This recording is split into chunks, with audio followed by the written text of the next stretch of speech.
Selama 16 tahun orang tua membiayai penuh pendidikan si anak sampai lulus. Ketika si anak sudah bekerja dan memiliki penghasilan, orang tua meminta kembali semua biaya. Biaya yang sudah dikeluarkan dulu kepada si anak. Apakah dapat dibenarkan sikap orang tua tersebut? Jawabannya benar ya. Bisa dibenarkan. Ya, bisa dibenarkan. Dia minta yang pernah dia berikan atau tidak, itu bisa saja. Tidak ada masalah itu. Terutama yang berhubungan dengan sebelum sesudah dia balik, kalau anak laki-laki. Karena kewajiban nafkah orang tua, terutama ayah, kalau ayah meninggal ibunya membiayai anaknya yang laki-laki hanya sampai dia balik. Setelah balik hukumnya sunnah. Semestinya secara hukum syar'i, kalau kita bicara ini ruang lingkup bukan orang tua pada anak, nggak boleh masuk dalam mannan, ini kan? Tadi yang sudah kita jelaskan. Tapi khusus masalah uang, kalau orang tua minta dari anaknya, tidak sebaliknya ya, bukan anak minta sama orang tua. Ini durhaka. Kalau ada anak biayai rumah sakitnya orang tuanya dan seterusnya lalu dia minta bayar kembali, ini durhaka dengan orang tuanya. Berapapun umur dia, berapapun umur orang tuanya. Tapi khusus bab orang tua yang minta uang dari anaknya, gitu kan? Baik untuk kebutuhan dia atau dia mau minta yang pernah dia keluarkan buat anaknya selain dari yang wajib itu, gitu kan? Maka itu boleh-boleh saja. Karena memang disebutkan dalam hadis yang sahih ada seorang sahabat riwayat Bukhari mengeluhkan ayahnya yang datang ke rumahnya pada saat dia tidak ada dan mengambil sebagian hartanya. Ya, karena istrinya nggak mampu nahan maka dikasih aja mertuanya datang minta. Si suami waktu datang anaknya si laki-laki atau si ayah ini melapor kepada Nabi SAW. Lalu Nabi SAW marah kepada sahabat tersebut sambil berkata, anta wa malika li abik. Kamu, jiwamu ini dirimu dan ya, hartamu adalah milik ayahmu. Adalah milik ayahmu. Jadi memang seperti itu. Kecuali dalam satu keadaan kata para ulama, orang tua yang mengambil harta anaknya itu digunakan untuk hal yang haram, itu baru boleh tidak dikasih. Tapi kalau selama tidak, maka mereka punya hak. Apakah ain itu? Ain penyakit mata. Ain artinya mata. Kata Nabi SAW, innal aini lal haq. Mata itu, penyakit mata itu benar ada. Penyakit mata dalam agama kita termasuk membutuhkan ruqyah, pengobatan dengan ruqyah. Disebabkan karena hasud. Jadi orang kalau membiasakan hatinya, na'udzubillah, dengan iri, dengan dengki, itu bisa berpengaruh kepada pandangan matanya. Ciri-cirinya, ya kalau ini ada pada antum, antum harus bertobat kepada Allah. Ya, bertobat agar Allah hilangkan. Setiap kali lihat ada orang punya kelebihan, pasti dia dengki. Walaupun lisannya tidak mengucapkan itu. Ada orang pakai mobil lebih bagus, kenapa ya? Gitu kan. Iri. Ada orang lebih baik kerja, ada orang lebih memiliki kelebihan fisik. Ini semua bahaya. Bisa menyebabkan penyakit ain. Makanya kata Nabi SAW, kata kuncinya jangan lihat kepada orang yang di atas kalian, tapi lihatlah orang yang di bawah kalian, karena itu akan memudahkan kalian mensyukuri nikmat Allah. Karena sudah disyukurin maka akan ditambah oleh Allah SWT. Dan ingat, Allah dengan kemahaadilannya sudah menentukan rezeki masing-masing. Jangan pernah cemburu dengan orang lain. Tidak perlu cemburu dengan orang lain. Sudah begitu Allah aturkan, gitu kan? Kata Allah SWT, am yahsuduna an-nasa ala ma atahumullah min fadli. Apakah mereka menghasuti orang-orang yang telah Allah berikan karunia dari sisinya? Untuk apa? Gitu kan? Tidak perlu. Allah SWT yang menciptakan sesuai dengan jenjangnya masing-masing. Kenapa Harut dan Marut mengajarkan sihir? Ini khilaf di antara ulama tentang kisahnya sebenarnya, gitu kan? Khilaf di antara ulama tentang kisah Harut dan Marut. Tapi ada riwayat yang dinukil, gitu kan? Saya juga insya Allah akan memastikan kembali riwayat itu. Tapi yang jelas dinukil bahwasanya Harut dan Marut meminta kepada Allah Subhanahu Wa Taala untuk diberikan hawa nafsu seperti manusia. Lalu Allah Subhanahu Wa Taala mengatakan kalau kalian diberikan nafsu maka kalian akan melakukan kerusakan nanti. Tapi karena mereka minta, akhirnya Allah Subhanahu Wa Taala berikan mereka turun di muka bumi, lalu mereka tidak bisa mengontrol itu. Makanya pada saat orang-orang datang ingin belajar sihir kepada keduanya, gitu kan? Mereka berdua berkata, kami adalah fitnah, jangan kalian kufur. Innama nahnu fitnatun fala takfur. Kami ini fitnah, kami sudah terlanjur salah jalannya awal. Jangan ikut-ikut, jangan kalian kafir dengan perbuatan ini.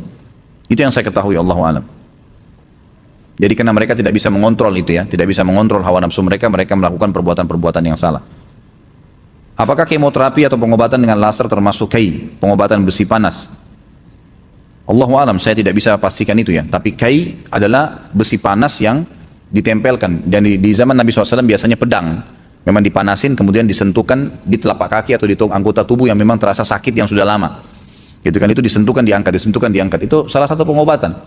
Dan ini juga khilaf di antara ulama. Ada hadis yang melarang memakruhkannya, ada hadis yang membolehkannya. Allahu a'lam. Tapi saya tahu di Madinah sampai hari ini masih digunakan. Ada beberapa suku-suku Arab yang menggunakan metode itu. Tapi apakah kemoterapi itu termasuk Kalau kita lihat metodenya agak beda ya. Karena itu memang besi panas yang disentuhkan ke badannya, gitu kan. Haruskah tetap menjaga silaturahim dengan keluarga mantan istri atau mantan suami? Apakah kepada mereka tetap dianggap ada hubungan silaturahim? Kalau mertua, ya itu ya, karena tidak ada mantan mertua. Sekali kita sudah menikah dengan anaknya, maka dia akan jadi mahram. Kan gitu. Tidak boleh lagi mantan anak mantu, tidak boleh nikah dengan mantan mertuanya. Bisa nggak?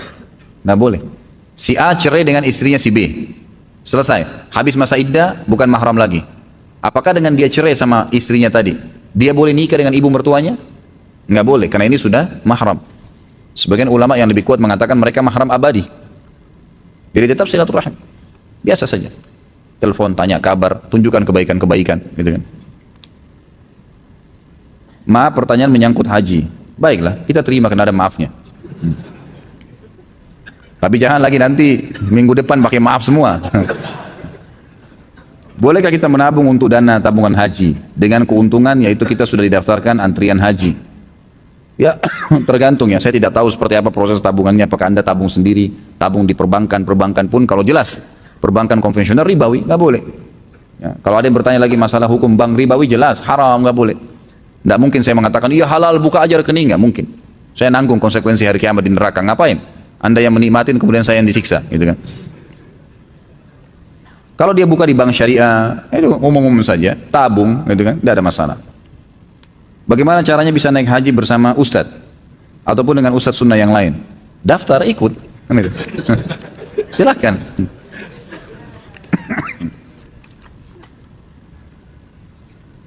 Selain di sini, apa ini? Di mana lagi ustadz adakan taklim rutin? Dan di televisi saya juga pernah melihat ustadz bersama Ustadz Arifin. Apakah rutin dan setiap hari apa? Dia bisa dilihat di web saya di www.khalidbasalamah.com. Dibuka ada jadwal full, di situ sudah dilihat. Kalau apakah rutin, tidak rutin. Saya hanya kebetulan kemarin diminta di TVRI pada hari Kamis, 2 Kamis yang lalu sama beliau, sekali tampil beliau jadi moderatornya dan saya sempat menyampaikan materi, itu saja. Kalau apakah rutin, tidak. Pertemuan pun tidak rutin terjadi, tapi kadang-kadang kalau beliau ingin menanyakan sesuatu atau mungkin menawarkan kepada saya pengajian, gitu kan, itu baru, atau ada undangan mungkin baru bisa baru berhubungan. Kenapa pada saat sholat ba'diyah kita bergeser tempat? Karena sunnah. Nabi SAW mengatakan setiap tempat yang dipakai sholat akan menjadi saksi pada hari kiamat. Maka dianjurkan pindah tempat, bergeser, dan itu akan jadi saksi hari kiamat. Apa hukum masuk rumah ibadah agama lain? Tidak boleh, haram, jangan masuk, gitu kan. Terutama kalau lagi ada spiritual, ada acara-acaranya, atau acara-acara agama mereka lah. Kata Nabi SAW, jauhilah tempat ibadah ahli kitab. Sementara ahli kitab itu Yahudi Nasrani adalah orang yang beriman kepada Allah ya. Tapi tetap disuruh jauhi tempat ibadahnya, terutama kalau mereka sedang melakukan ritual karena laknat Allah sedang turun. Hadis sahih riwayat Imam Ahmad masalah ini. Jadi kita nggak boleh dekat-dekatan. Saya sapa Ustaz, jangan tugas pada saat itu. Ya. Cari tempat lain, rezeki Allah luas kok. Jangan kurung diri kita di tempat yang haram. Jadi sebaiknya jangan. Kalau ahli kitab saja nggak boleh, apalagi agama lain. Sementara ahli kitab beriman kepada Allah. Sudah bisa difahami masalah itu. Saya mau bertanya bagaimana hukumnya seorang suami yang terus-menerus melakukan sholat berjamaah bersama di rumah dengan istri dan anak-anaknya, bukan di masjid. Kalau Imam Syafi'i mengatakan boleh-boleh saja. Imam Ahmad mengatakan tidak boleh kalau tidak ada udzur, makanya lebih baik dia ke masjid tentunya. Tapi istri saya sholat sendiri nanti Ustaz. Baik, Anda boleh sholat berjamaah di masjid, setelah itu pulang imami istri. Adakah dalilnya? Ada, sudah pernah saya jelaskan. Hadis Muadz bin Jabal, hadis sahih. Muadz bin Jabal radhiyallahu anhu, da'inya Nabi sallallahu alaihi wasallam ke Yaman, dan beliau adalah orang yang dicintai oleh Nabi sallallahu alaihi wasallam. Beliau selalu ikut 5 waktu sholat bersama Nabi sallallahu alaihi wasallam, kemudian pulang mengimami satu sukunya. Jadi bukan cuma istri anaknya, satu suku semua jadi diimami sama dia. Tapi sholat keduanya sudah dihitung sholat sunnah. Boleh. Dalam hadis Bukhari yang lain ada pernah sahabat terlambat masuk masjid, kemudian sudah bubar sholat, lagi berzikir. Ada satu orang masuk sendirian, mau sholat. Kata Nabi SAW, sebentar, siapa yang mau bersedekah untuk saudaranya ini? Abu Bakar angkat tangan, saya Rasulullah. Maka Abu Bakar pun berdiri sholat dengan dia. Padahal Abu Bakar tadi sudah sholat berjamaah. Berarti boleh orang, bab disebutkan bolehnya mengerjakan sholat wajib kembali, tapi hukumnya sudah sunnah oleh para ulama-ulama hadis, tapi hukumnya sudah sunnah untuk menemani saudaranya yang sholat sendirian. Jadi ini boleh saja. Bagaimana kalau kita punya salah dengan keluarga namun ia telah meninggal? Sebut-sebut kebaikannya, kemudian cobalah mengembalikan haknya yang kalau memang kita pernah ambil barangnya, berdoa kepada Allah agar dia diampuni, insya Allah akan seimbang masalah itu. Ya, itu tidak ada masalah. Asalnya betul-betul kita tulus ya. Mengapa kita tidak boleh bertasbih sebelum sholat? Apakah hadisnya sahih? Maksudnya apa ini tidak boleh bertasbih sebelum sholat? Saya nggak ngerti. Yang dimaksud apa sebelum sholat ini? Apakah yang dimaksud ini teriak-teriak pakai mic antara azan dan iqamah? Ini memang tidak ada sunnahnya. Kalau bertasbih berzikir antara azan dan iqamah boleh, tidak ada larangan. Zikir boleh saja kapan saja. Saya mu'allaf, tapi orang tua saya masih kafir. Apakah ketika saya berkunjung ke rumahnya bisa disebut silaturahim? Dan bolehkah saya berdoa untuknya? Silaturahim. Tetap dihitung silaturahim. Walaupun kerabat kita itu dalam keadaan kafir. Dan ingat, tadi saya titik beratkan ya, orang tua kita yang masih dalam keadaan kafir, kemudian saudara kita dalam keadaan kafir, jangan difahami momok kafir ini, kalimat kafir ini berarti harus diperangi, harus dibantai. Ini lembutkan. Kalimat kafir itu bukan berarti harus dibantai, enggak. Kita membenci kekufuran yang ada padanya, jangan benci fisiknya. Makanya dalam Islam tetap silaturahim.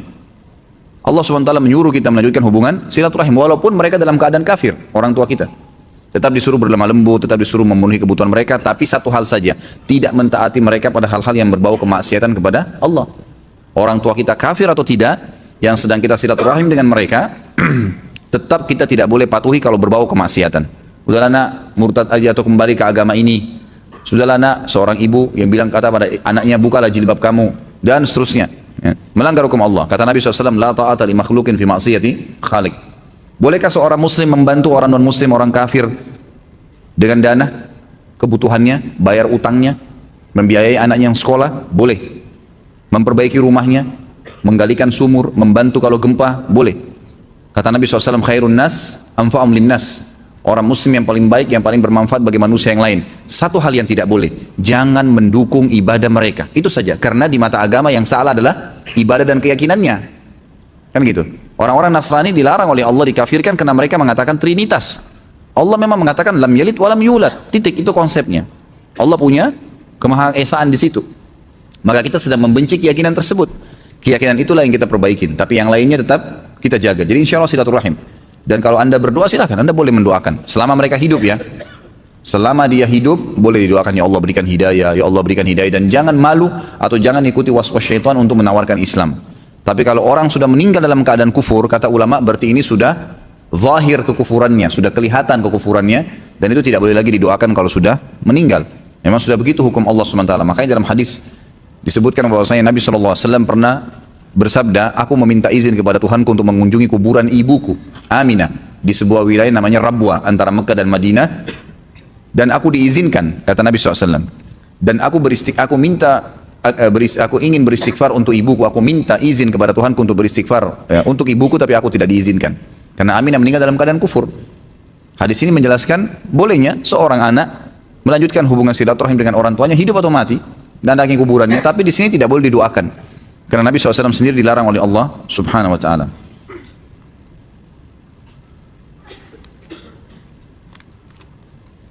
Apabila seseorang terlambat datang saat sholat dan dia mendapati imam sedang ruku, lalu ia mengikutinya, namun di saat rukuknya belum sempurna, imam telah berdiri kembali untuk i'tidal, apakah dia telah kehilangan satu rakaat? Kita sedang bahas silaturahim. Jangan tanya lagi masalah sholat. Dan ini bab sholat, Masya Allah, dalam bahasan kita ini hampir 100 dosa-dosa besar. Hampir setiap pertemuan pasti ada masalah sholat. Nggak selesai-selesai. Ya. Kalau dia sudah takbir dengan izin Allah Subhanahu wa Ta'ala, yang ada pendapat ya, yang paling ringan mengatakan dia mendapatkannya.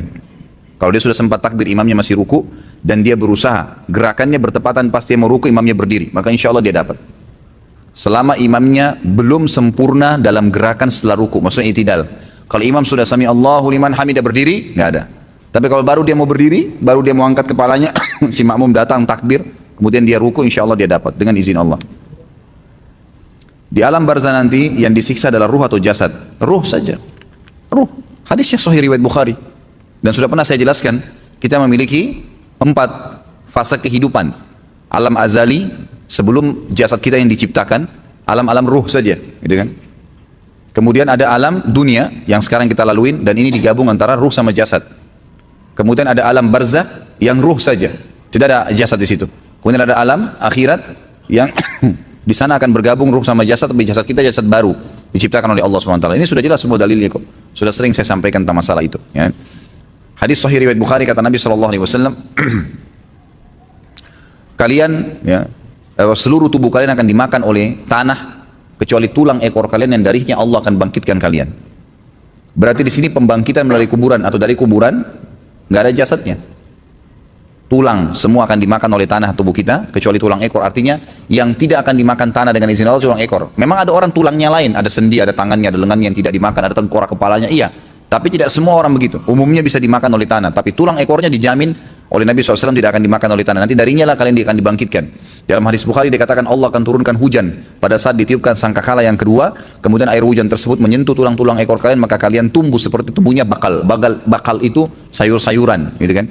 Sayur-sayuran seperti itu. Jadi memang di alam barzah itu yang mengelaluinya, penyiksaannya, yang gitu adalah ruh. Pertanyaan mungkar nakir semua itu adalah ruh. Sahihkah hadis surga merindukan 4 orang yang membaca Al-Quran dan yang menjaga lisannya? Hadis sahih. Kalau saya tidak salah riwayat Imam Tirmidzi, hadis hasan sahih.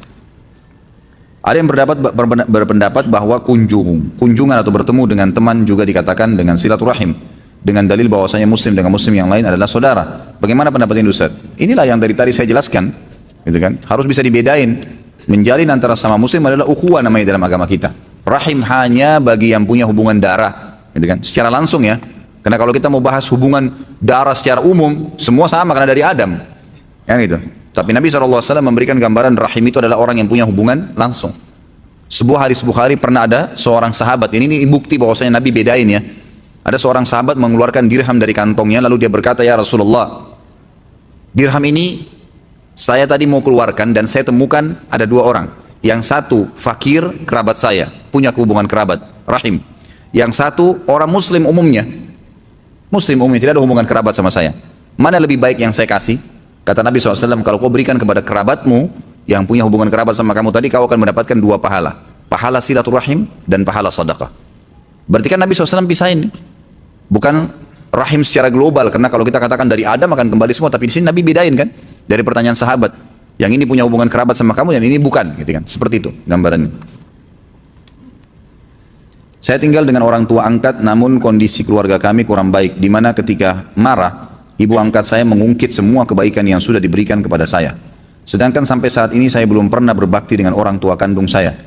Apakah saya harus hijrah keluar dari rumah orang tua angkat saya dan kontrak dengan mengajak orang tua kandung saya?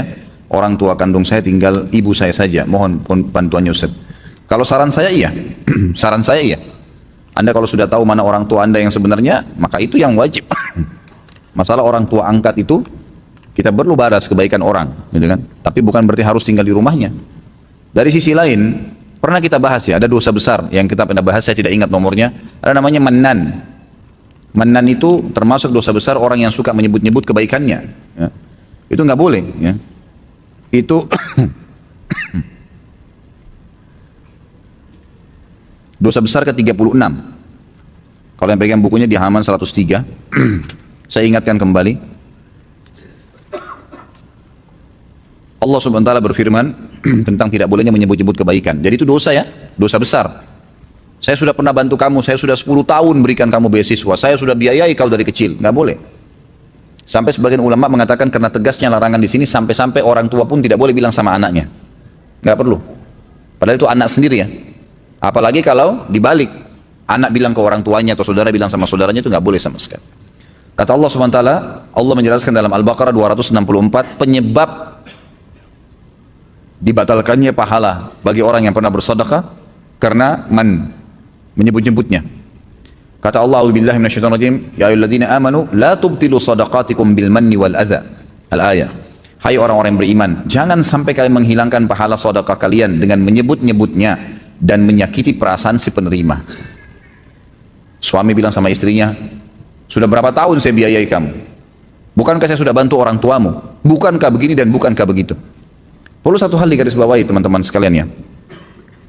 Setiap perbuatan baik yang kita lakukan kepada orang lain, sebenarnya kalau kita pikir secara spiritual, secara keimanan, yang mendapatkan manfaat siapa? Saya.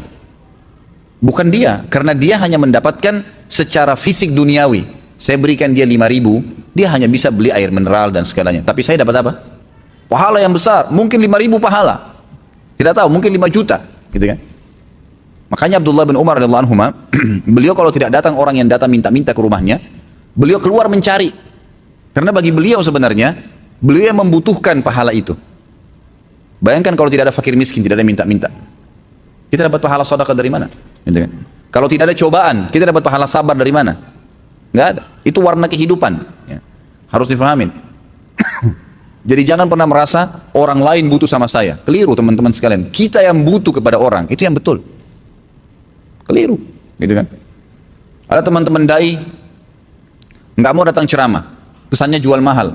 Sebenarnya kalau dia faham, dia yang butuh dengan jemaahnya, bukan jemaahnya yang butuh. Karena kalau antum hadir di pengajian ana seperti ini, ikhwan dan akhwat sekalian, yang dapat manfaat lebih besar siapa?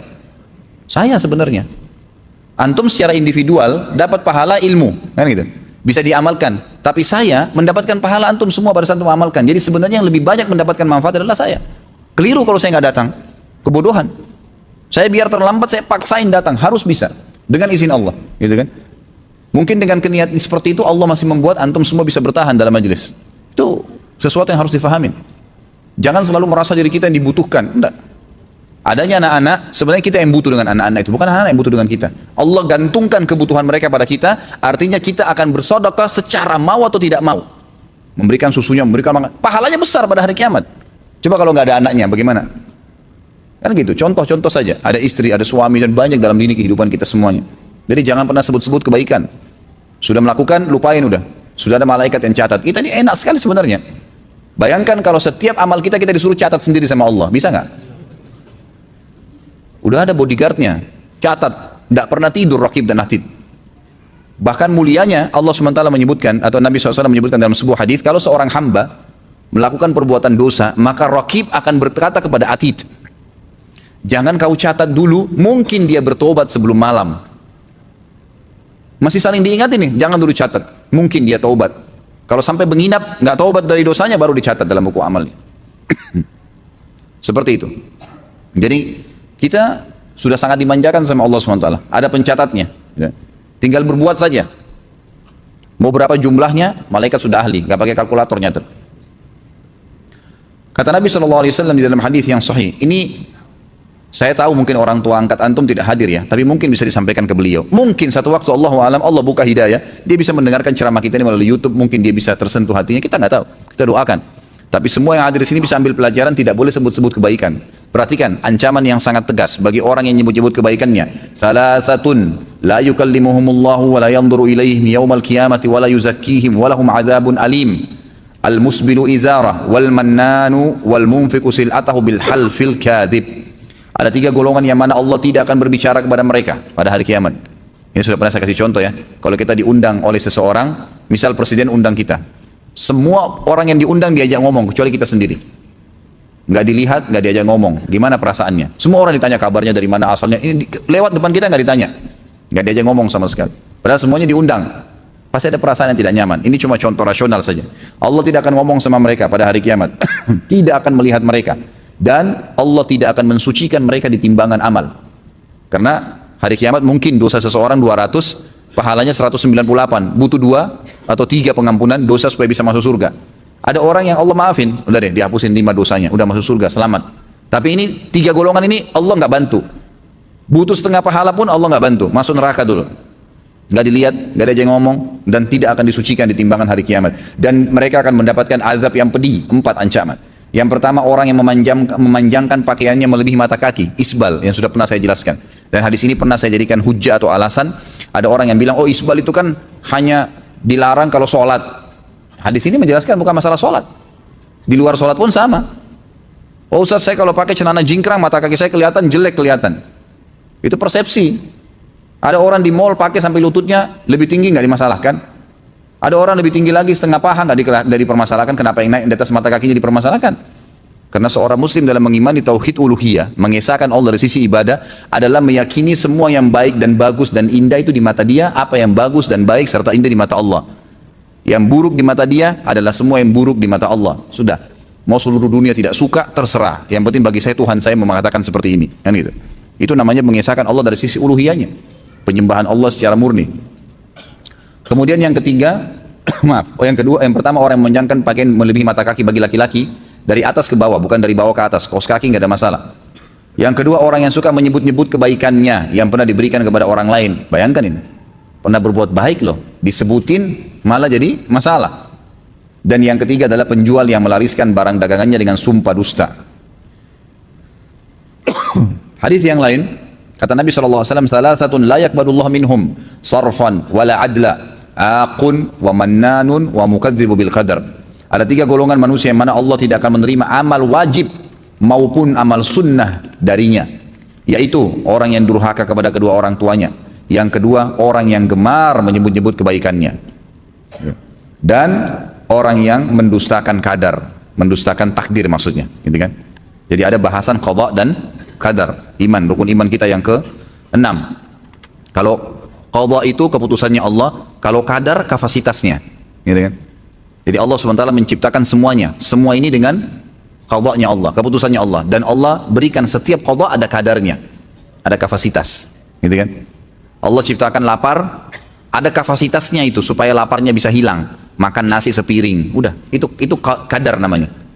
Orang capek, qada, keputusan Allah. Ada kadarnya untuk menghilangkan capek itu. Semua punya qada dan qadar. Itu rukun iman kita. Gini kan. Ustaz, Anda mau tanya, tadi Ustaz menyebutkan bahwa sesama muslim tidak boleh mencela, merampas harta orang muslim. Tapi Anda mempunyai kerabat yang suka sekali membuka aib dan menyebarkan aib keluarga Anda kepada orang-orang. Bagaimana sikap yang harus kami lakukan? Kami bisa memaafkan, tapi celaan-celaan mereka sungguh tidak bisa dilupakan. Kami menghindari bertemu mereka, karena kalau bertemu pun mereka hanya menzalimi kami. Apakah sikap yang kami lakukan salah? Baik. Kalau ada orang-orang di antara kerabat kita yang jahat seperti ini, kita boleh menjaga batas atau membatasi hubungan, tapi bukan memutus ya. Dan kita membenci sekali lagi perilaku itu saja. Jangan dinilai semuanya buruk orang itu. Kenapa sih ada kebaikannya? Tapi kami lupa, berat Ustaz melupakan celaan-celaannya. Ya itulah waswas syaitan. Disitulah peran iman kita, gitu kan? Seorang mukmin itu tidak akan dia biarkan hatinya rusak dengan celaan-celaan orang. Karena celaan orang itu hanya ucapan kok. Sama dengan pujian. Sepanjang lidahnya saja, kamu jelek, sudah selesai. Anggap aja angin lalu. Dia mau bilang jelek, terserah, saya tetap gagah, kan gitu. Bisa saja kita berkata begitu. Saya tetap cantik, saya tetap begini. Kita percaya Allah ciptakan saya begini dengan cara baik. Sudah. Nggak ada sesuatu yang harus berbekas kok sebenarnya. Gitu kan? Lain kalau pisau diiriskan ke badan, jasad kita rusak mungkin. Tetapi kalau seandainya hanya kata-kata saja, tidak ada sesuatu yang perlu dipedulikan. Allah SWT sudah mengatakan kepada kita agar mengajarkan bagaimana menghadapi orang seperti ini. A'udzubillahi minasyaitonirrajim. Wa idza khatabahumul jahiluna qalu salama. Orang-orang beriman itu hamba-hamba Allah yang disayangi oleh Allah, ibadur rahman namanya, gitu kan. Mereka yang kalau melewati orang-orang jahil, kata ulama tafsir, jahil adalah suka mencaci maki, suka mencela, suka menilai buruk penampilan seseorang, gitu kan. Maka mereka berkata salama, artinya udah ngomong terserah kamu deh, nggak usah peduli, biarin aja, tetap aktivitas kita sehari-hari. Kita biarin Raqib dan Atid mencatat kebaikan-kebaikan saja. Dia mau cerita terserah dia, hubungan dia dengan urusan dengan Allah Subhanahu Wa Taala. Dan kita juga harus tahu ya, tadi saya sudah jelaskan, ada kadar ya, ada qada dan kadar. Subhanallah, kejahatan itu juga Allah ciptakan sebagai qada. Allah ciptakan kebaikan dan keburukan, gitu kan. Dan perlu kita ketahui, juga punya kadar. Subhanallah, kejahatan juga punya kadar loh. Kalau dia meninggal, selesai kejahatannya. Atau kata ulama, minimal per hari itu ada berhenti kejahatannya. Misal dia jahat dari pagi nih, pasti ada saatnya dia letih, dia jenuh, dia berhenti ke kamar mandi, dia berhenti makan, dia tidur, berhenti kejahatannya, ada kadarnya. Kadang-kadang Allah SWT malah menghukum dia kalau dia sudah berlebihan. Mungkin dia meninggal tiba-tiba, mungkin dia jatuh, mungkin dia ini, mungkin dia itu. Banyak hal. Jadi nggak usah terlalu khawatir. Kita punya Tuhan Allah SWT dan semua sudah sesuai dengan kadarnya. Ada saatnya dia akan berhenti. Dan pada saat sekarang, Anda akan mendapatkan pahala sabar. Ingat ya, pahala amal yang besar sekali adalah sabar. Kata Allah SWT, وَمَا يُلَقَّاهَا إِلَّا الَّذِينَ صَبَرُوا وَمَا يُلَقَّاهَا إِلَّا ذُو حَظٍّ عَظِيمٍ. Surga itu tidak akan didapatkan kecuali bagi orang-orang yang sabar. Dan surga tidak akan didapatkan kecuali orang yang memiliki nasib yang baik. Allah mempertemukan antara nasib yang baik dan masuk surga dengan mudah adalah orang yang sabar. Dan sabar kapan dibutuhkan? Kalau cobaan sedang datang. Ya kan? Disitulah cobaan, disitu dibutuhkan, itu kita akan panen pahala sabar. Lagi ada masalah, kita hadapin dengan tenang. Ya, kita bersyukur kepada Allah Subhanahu Wa Taala, ikhtiar, mencari jalan keluar, seperti itu. Kemudian orang tua anak sudah cerai, 7 anak mengikuti ibu dan 1 anak mengikuti ayah. Tapi ibu anak juga termasuk saudara-saudara kandungnya tidak boleh bertemu dengan 1 anak yang ikut ayah tersebut. Bahkan 1 anak tersebut diajarkan bahwa ibu kandungnya adalah ibu tirinya. Apa yang harus kami lakukan sedangkan ibu anak sangat merindukan anak tersebut? Ya, diingatkan ayahnya. Ini biasa saya bilang, ini tadi yang saya kasih contoh ya. Biasanya ego pribadi. Karena jengkel dengan mantan pasangan hidup, maka dia memutus hubungan antara orang tua dengan anak. Nggak boleh, dosa besar itu. Nggak boleh sama sekali, gitu kan. Maka diingatkan si ayah. Dan kalau anak itu sudah besar, bisa diberikan penjelasan. Mungkin bertemu di luar rumah, mungkin melalui sosial media, gitu kan, diberikan penjelasan. Gitu kan. Yang jelas, jangan balas keburukan orang dengan keburukan kita. Jangan orang putus silaturahim, kita juga putus silaturahim. Jangan orang gibah, kita juga gibah. Dia dihukum, kita juga dihukum. Ngapain? Nggak usah ikut-ikutan.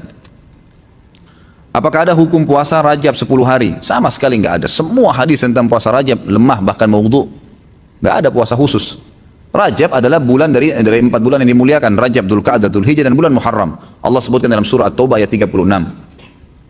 Khusus masalah Rajab masuk dalam bulan-bulan yang dimuliakan, ya kan gitu. Kata Imam Qurtubi rahimahullah, Allah memuliakan ke-4 bulan ini, artinya siapapun yang beramal soleh di 4 bulan ini akan dilipat gandakan pahalanya, dan siapapun yang berbuat dosa dilipat gandakan hukumannya. Tetapi amal solehnya adalah amal yang sudah diperintahkan. Misal sholat 5 waktu, sholat sunnah, puasa sunnah, zikir pagi sore, bakti dengan orang tua, menjenguk orang sakit, silaturahim keluarga, semuanya amal soleh yang sudah ada perintahnya di bulan Rajab dan bulan Dzulqa'dah, Dzulhijjah dan bulan Muharram dilipat gandakan pahalanya dibandingkan bulan-bulan lain kecuali Ramadan. Itu yang dimaksud. Tapi kalau hadis yang puasa hari pertama Rajab diampuni dosanya, ada yang puasa sekian hari akan mendapatkan pahala para nabi-nabi dan beragam macam khurafat, semuanya hadis maudhu, hadis yang bohong. Nah, itu sudah diangkat oleh para ulama tentang masalah ini. Bagaimana pendapat tentang amal baik bukan sebab masuk surga, karena itu hak proaktif Allah, ya. Ya memang benar, hadis Nabi SAW, tidak ada seorang pun di antara kalian yang akan masuk surga dengan amalnya. Kata para sahabat, Anda juga ya Rasulullah? Kata Nabi SAW, iya, saya pun juga. Semuanya masuk dengan rahmat Allah SWT. Kalau ada yang bertanya, lalu untuk apa orang beramal? Ya untuk meninggikan derajat di surga. Untuk fasilitas lebih baik. Sebagai bentuk kepatuhan kepada Allah diberikan pahala, nanti pahalanya akan meninggikan derajat dia. Tapi kalau masuk ke dalam surga dengan rahmat Allah Subhanahu wa taala, itu memang hadis sahih. Ana belum hafal zikir pagi dan sore, bolehkah ana membacanya dan bolehkah tidak berurutan? Boleh, enggak ada masalah. Boleh saja bawa bukunya, baca. Dan insya Allah kalau rutin dikerjakan maka akan boleh juga didengar, ya kan? Di radio kalau lagi di mobil, kalau di motor mungkin pakai headset dan seterusnya itu bisa. Apakah benar seorang laki-laki yang tidak sholat Jumat 3 kali berturut-turut harus mengulangi syahadatnya? Ini pendapat ijtihad ulama. Kalau dalil tidak ada. Kalau dalil tidak ada. Ini pendapat Imam Syafi'i rahimahullah yang mengatakan karena Jumat itu wajib, kalau orang meninggalkannya secara sengaja maka dia kufur, gitu kan? Tapi jumhur ulama mengatakan tidak. Hanya saja ya dia berdosa besar sebagaimana dia tinggalkan sholat. Tinggal dilihat. Kalau dia meninggalkan sholat 5 waktu atau Jumat jahdan karena membangkang terhadap hukumnya, ini kufur. Ulangi syahadatnya. Tapi kalau dia takasulan, malas-malasan atau karena jahalan, maka ini tidak, disuruh taubat saja. Apa amalan wajib dan sunnah bagi orang tua yang bayinya baru lahir? Tidak ada yang kalau yang wajib sebenarnya akikah, ya, akikah bayinya di hari ke-7. Kemudian kalau anak laki-laki 2 ekor kambing, kalau anak perempuan 1 ekor kambing. Kemudian mencukur rambutnya dan menimbang dengan timbangan perak atau emas, lalu bersedekah dengan jumlahnya. Itu yang sifatnya wajib. Kemudian yang termasuk wajib juga kalau tidak salah itu memberikan nama yang baik. Dan itu di hari ke-7 semua. Jadi tumpahkan darah, menyembelih untuknya, kemudian memberikan nama yang baik. Sunnah mentahniknya. Tahnik itu mengunyah kurma sampai halus dan menempelkan di langit-langit, di bagian dalam gusinya, gitu kan. Maka itu nanti diisap oleh dia dan itu sedikit saja, gitu kan. Sedikit sekali, tiap hari boleh diberikan, itu bagian daripada sunnah. Yang saya tahu seperti itu. Kalau kita bicara ruang lingkup wajib yang lebih jauh, tentu masuk dalamnya pendidikan, nafkah, yang itu. Saya bicara tadi itu yang masalah kalau baru lahir bayi. Tapi kalau global, lebih global, maka pendidikan anak juga termasuk dalam kewajiban. Ustaz punya buku nama-nama baik untuk anak? Tidak ada sebenarnya. Sering saya bawa ya. Tapi malam ini kayaknya tidak terbawa. Kalau tidak salah yang saya bawa itu ada yang pesanan teman-teman masalah sifat sholat dan wudhu yang bergabung, yang bergambar itu dengan buku doa, dan saya tidak tahu ada buku apa lagi yang saya siapkan tadi.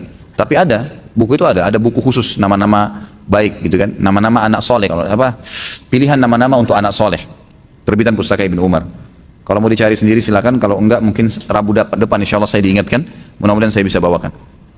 Apakah seorang anak yang orang tuanya bercerai dan ia tinggal dengan ibunya sedangkan ayahnya tidak peduli atau meninggalkannya disebut yatim atau mustahik? Enggak disebutkan yatim, enggak masuk dalam yatim. Yatim khusus definisi bagi anak-anak yang belum balik dan ayahnya meninggal. Kalau masalah ayahnya bengkalikan kewajiban nafkah itu tidak dikatakan juga tetap yatim. Karena hukum yatim sendiri ya. Hukum yatim sendiri. Orang yang mensponsori anak yatim akan seperti kata Nabi SAW, ana wa kafil yatim kahatini fil jannah. saya dengan sponsor anak yatim seperti ini di surga, artinya dekat sekali gitu kan, jari tengah dan jari telunjuk.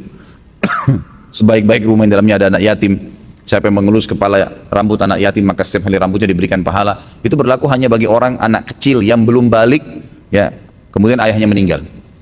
Jangan antum sudah balik ngaku yatim, atau sudah nenek-nenek kakek-kakek ngaku yatim. Ini nggak benar gitu kan.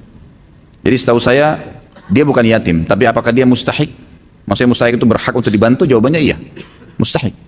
Ya, dia pantas untuk dibantu. Bahkan kalau dia dan ibunya tidak mampu, maka dia masuk dalam mustahik menerima zakat. Boleh menerima zakat mal. Bolehkah kita merapikan jenggot atau memotong sedikit?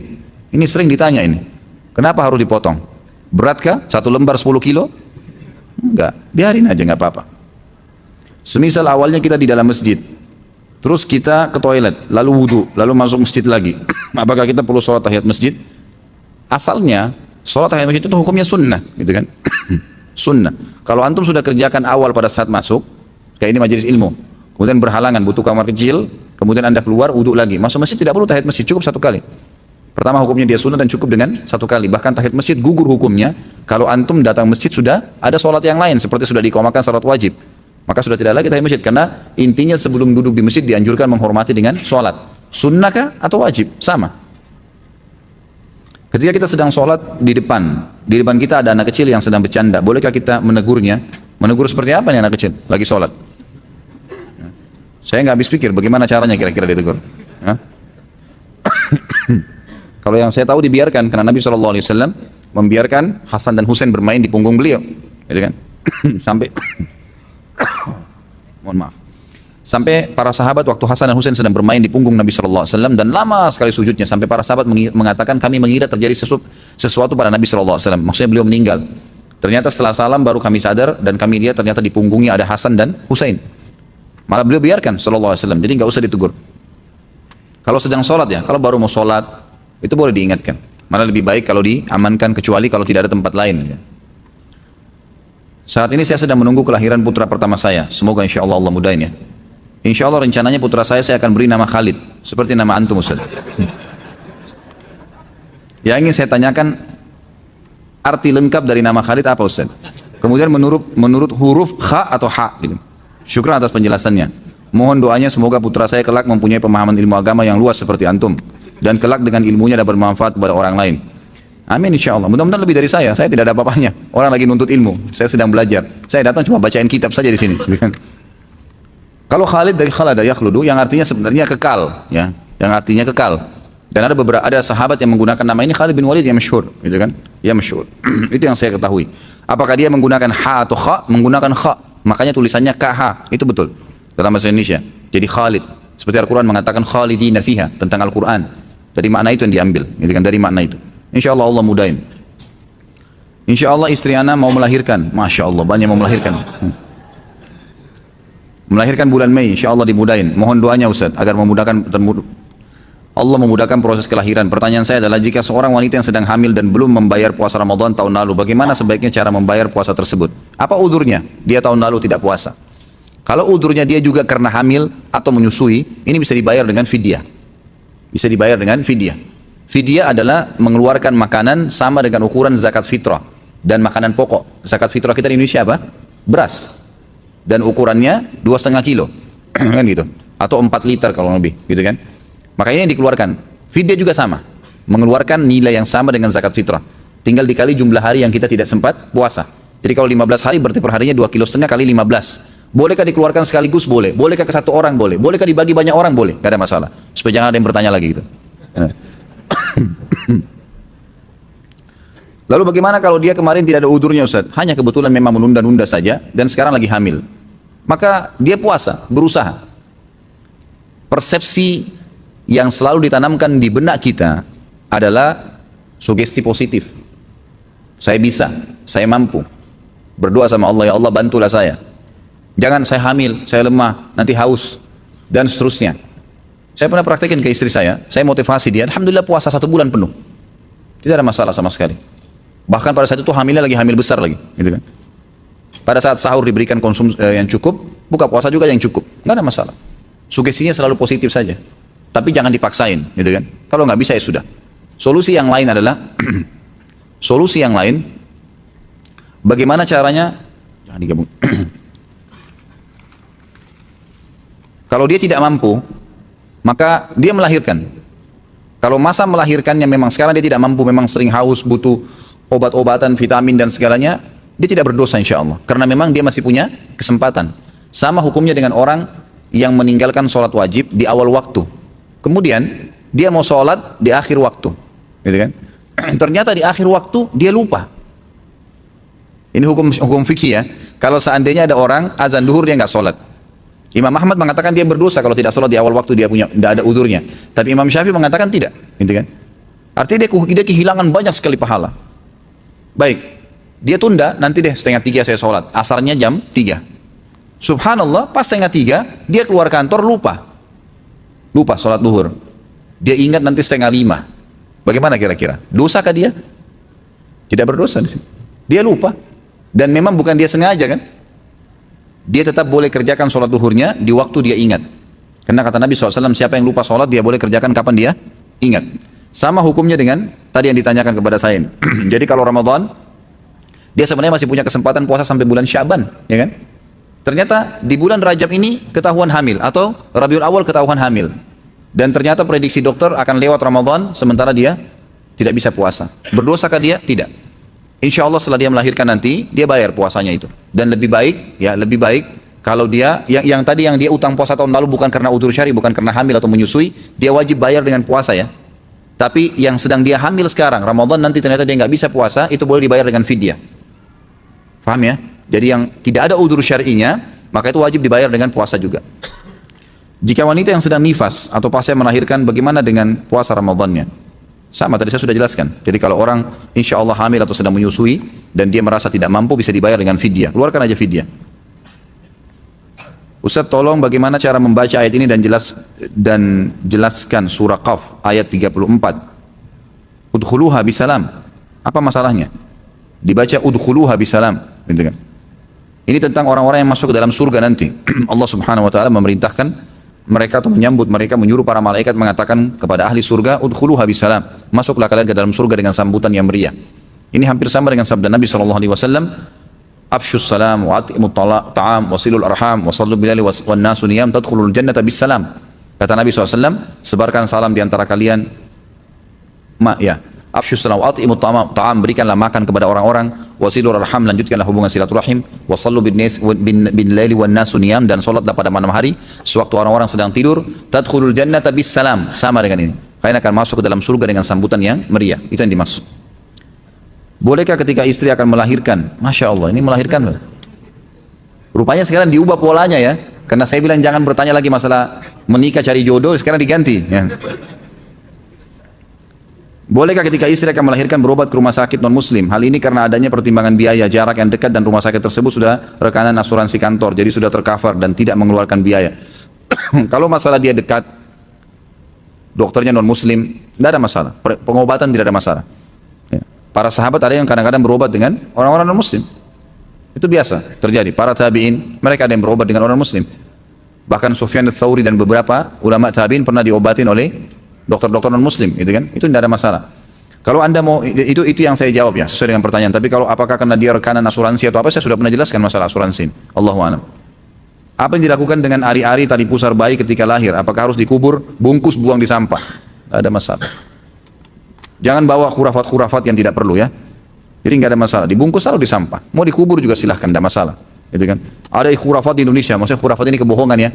Nanti kalau dimakan sama kucing, akhirnya anak kita jadi sakit. Nanti jadi begini, nanti jadi begitu. Kalau dibuang di lautan, dimakan ikan ganas, nanti anak kita jadi nakal. Ini khurafat semua, nggak ada. Itu cuma sekedar ari-ari, ya, sisa daripada yang digunakan pada saat dia masih di rahim ibunya. Dari 12.000 orang pasukan yang ikut dalam perang Hunain, berapa banyak kaum Ansar? Apa keutamaan Abu Sufyan sebagai sahabat Rasulullah SAW? Perang Hunain, jumlah pasukan yang hidup 12, yang ikut 12.000. Tapi kalau kita mau hitung orang Ansar, maka dilihat pasukan awal. Pasukan awal sebelum Hunain adalah Fathi Makkah, pembebasan kota Makkah, dan jumlah pasukan itu 10.000 orang. 10.000 orang. Dari 10.000 orang ini, ulama mengatakan, ya ahli sejarah mengatakan jumlahnya antara Ansar dan Muhajirin itu perbandingannya 70-30. Jadi 70%-nya orang-orang Ansar Madinah, karena memang mereka lebih banyak. Dan 30%-nya adalah orang-orang Muhajirin. Jadi kurang lebih kalau dari 10.000 orang pasukan yang menyerang Mekah itu, sekitar 7.000 orang dari orang Ansar. Dan itulah jumlah mereka juga yang masuk ke Hunain. Ya kan gitu. Karena memang waktu pembebasan kota Mekah nggak ada korban dari sahabat, nggak ada yang mati. Sementara perang Hunain ini adalah kelanjutan dari perang pembebasan kota Mekah.